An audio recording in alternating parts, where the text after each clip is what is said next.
Bonjour. Bonjour. Aurélie Tenoul et je suis en première. Je m'appelle Jeanne Faugner et je suis en première L. Moi je m'appelle Maline Goujard et je suis en première S.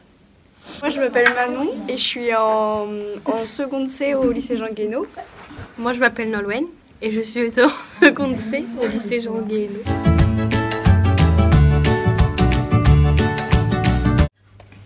Consommes-tu de l'eau du robinet ou de l'eau en bouteille? Plus de l'eau en bouteille. Au robinet aussi. Pourquoi?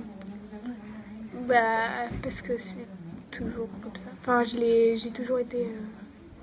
Enfin, c'est mes parents aussi. Ouais. C'est plus pratique et puis elle est bonne quand même, l'eau du robinet, elle a pas de goût. Robinet. Moi robinet aussi. Et on a une carafe qui filtre l'eau, c'est beaucoup plus pratique.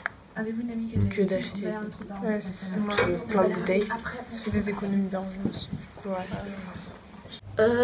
Quand on utilise à la fois le puits et l'eau de ville.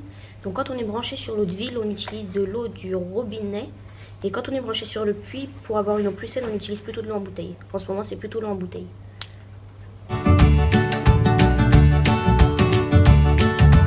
En Afrique du Sud, il y a eu une pénurie d'eau, donc ils vont couper l'eau, donc ils réutilisent l'eau. Au restaurant, par exemple, l'eau qui est utilisée pour laver les légumes est utilisée pour faire la vaisselle. Est-ce que tu serais prêt, toi aussi, à réduire ta consommation d'eau? Oui, parce qu'en France, on a la chance d'avoir quasiment tous, je pense, accès à l'eau. Bon, je ne fais pas des généralités, mais si réduire sa consommation d'eau, c'est pouvoir la donner à quelqu'un d'autre, oui. Si j'ai de l'argent, oui. Ouais, c'est la déchet. Ouais, non, mais sinon, ouais, c'est important. Et du coup, carrément, pour aider pour des causes humanitaires comme ça fait toujours plaisir. Ouais, bien sûr, ouais.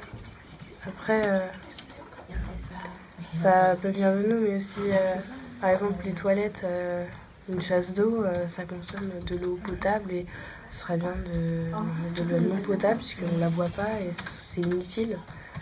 Et beaucoup trop de litres sont gaspillés.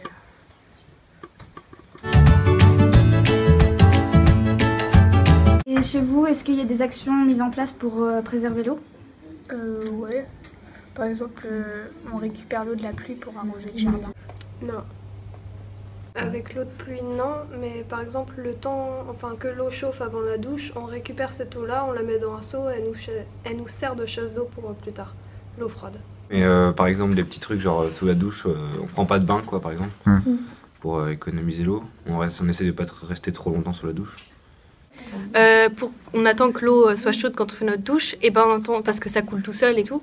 Du coup, on met une bassine et quand l'eau elle est chaude, on enlève la bassine pour faire sa douche tranquille et tout. Et la bassine, on s'en sert pour le jardin. Oui, nous, l'eau de la gouttière, c'est pour arroser le jardin aussi. Il y a un bac d'eau qui sert et qui est relié à la machine à laver. Et du coup, ça fait l'eau de la machine à laver. Et l'eau froide de la douche, quand elle n'est pas encore chaude, on la récupère pour les toilettes.